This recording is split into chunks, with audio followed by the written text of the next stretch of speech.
everyone. Hope you're having a good night, good evening.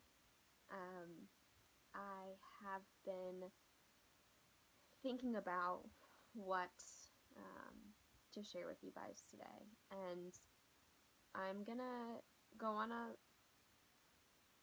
limb here, possibly, with, I've been kind of out of the whole talking about the pandemic, and I'm not really going there. I'm more going to share something that I think is important to reflect on right now in any situation, but can definitely be applied to right now. At any time that there's a shift, it takes a little bit more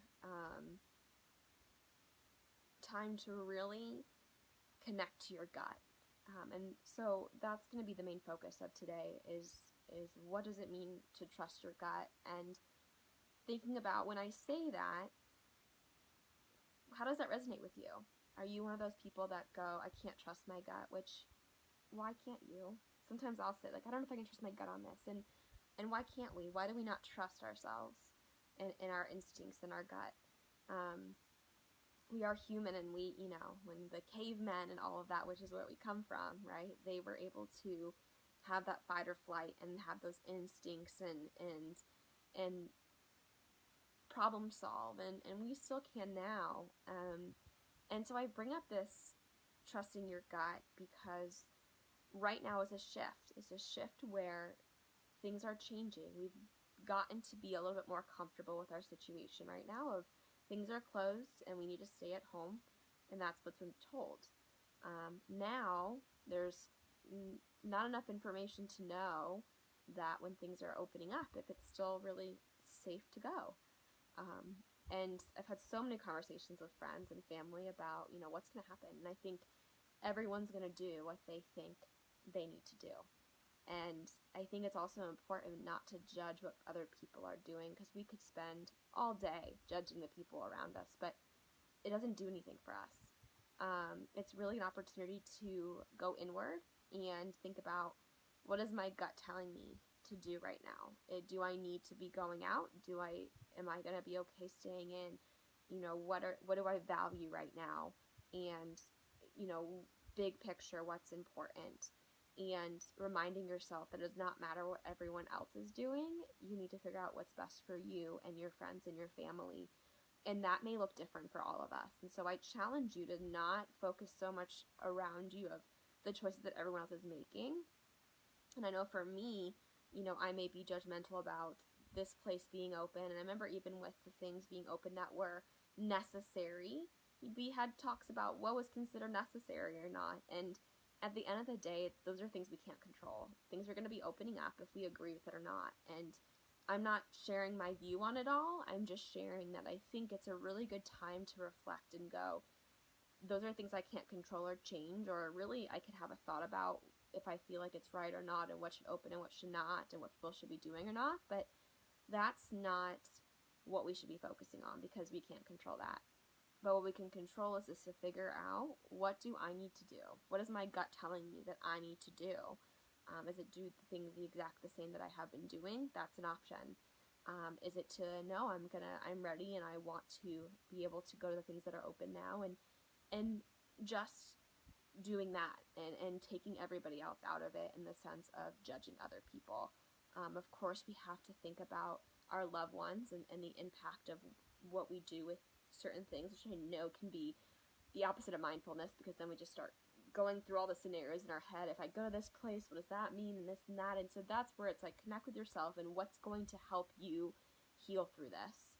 And are you ready to jump out there? And I know for me personally that I love to do all the things. And I think what's been nice is to have that pause and not have to be like, I want to be there and there and there and there and there and do all the fun things with all the friends and all the family. I've been able to go, that's not an option right now. And so I can, instead of running all over the place and doing all these fun, great things, which I enjoy, I can sit back and take this time to just be. And so be careful with yourself and be kind with yourself of those transitions that you choose to make if you do. And just be aware and don't judge how you're feeling through it, because some of it might feel different or weird. But again, just focusing on you right now I think is really important, because again, I know we could all sit there all day and point fingers at everyone else and what they're doing, but it's not important. And it's important for you to trust your gut and for you to do what's best for you, your friends, and your family.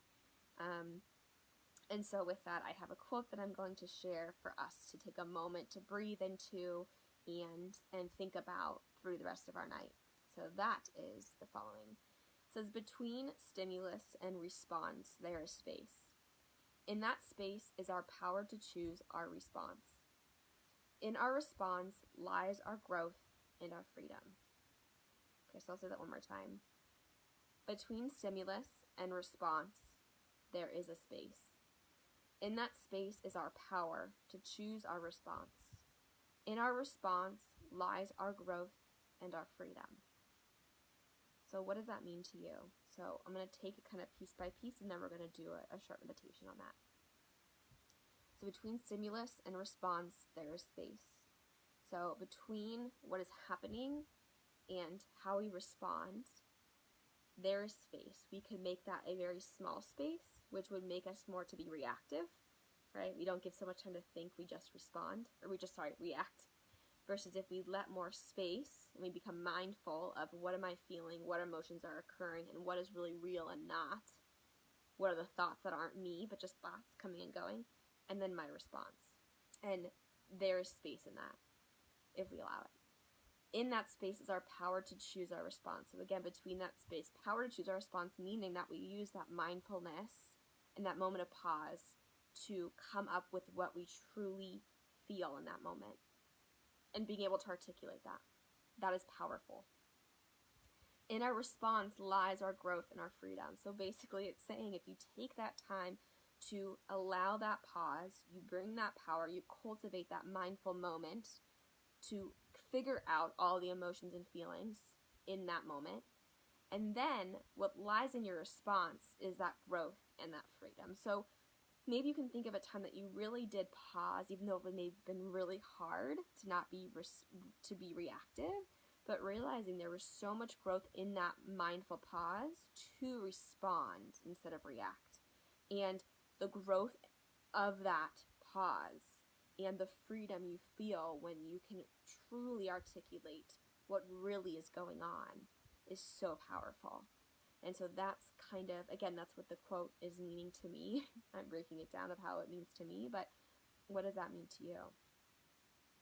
Okay, so we're going to sit with that and the idea of, again, a perfect situation to bring it back to what I just discussed of we can respond. So think about things are opening up again. Do you agree with that? Do you not? Is there some that you do agree, some that you don't? But regardless, instead of just being reactive, okay, let's take a mindful moment to go, okay, and maybe we can see different sides of that. Maybe we can tune in and say, I'm being judgmental because I think I'm fearful. I think I'm fearful of what's going to happen. I think I'm having a hard time trusting humankind. I think I'm having a hard time not being judgmental. And then going, okay, but maybe there are positives to it. I realize that people need to get an income and that people need normalcy and need to move on with their lives, and that a lot of people are really depressed and need things to feel connected and really struggling in those things. And you start giving that pause to really work through the thoughts, emotions, and feelings you have, realizing that your reactive comment you may have made may have seemed insensitive and not truly what was going on internally. And then you can respond, not react. So I want you to sit with that, and we're just going to sit with the idea of being reactive versus being responsive, and cultivating the mindfulness practice of being more open to trying that on in the next few days where you see yourself wanting to be reactive. So hopefully you'll join me. We're going to take a deep breath in. Deep breath out. Maybe you close the eyes softly, roll the shoulders back. And I want you to take one more deep breath in, the biggest breath of your day today. Deep breath in. Hold it at the top and take a little more air. And deep breath out. And just softly close the eyes and notice your body on the ground. Notice the senses around you. So yesterday we talked about the 5, 4, 3, 2, 1 of what you see, which maybe right now if you have your eyes closed, it's darkness, black. What you hear around you, what you smell around you, what you taste, what you feel. Maybe your hands are in your lap, holding each other up. And just notice how you feel when you think of the word reactive, how that feels in your body. For a few breaths. What does reactive look like, feel like, sound like, smell like, taste like? How do you hold space for that in your body? On your next exhale, letting that go, reactive. Maybe you shake out the body a little bit. And now, you're taking a swallow to reset. Thinking about the word response, responsive, or to respond. And feel how that feels in your body. To respond to something. What does that look like, feel like, taste like, smell like, sound like? To respond. And taking a few breaths with that and just noticing.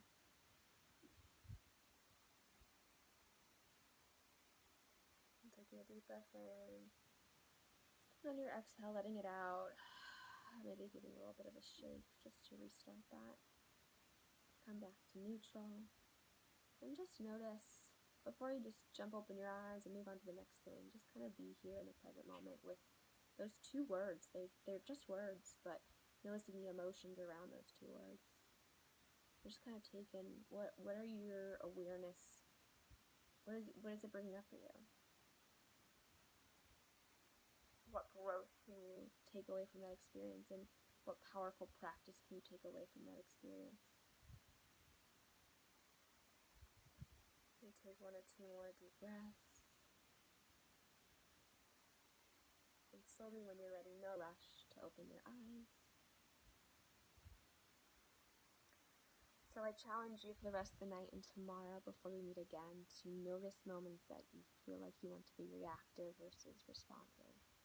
And I challenge you to really try to give space, because that space that you do and you give yourself to really figure out internally what's going on with your feelings and emotions can hopefully help you respond better.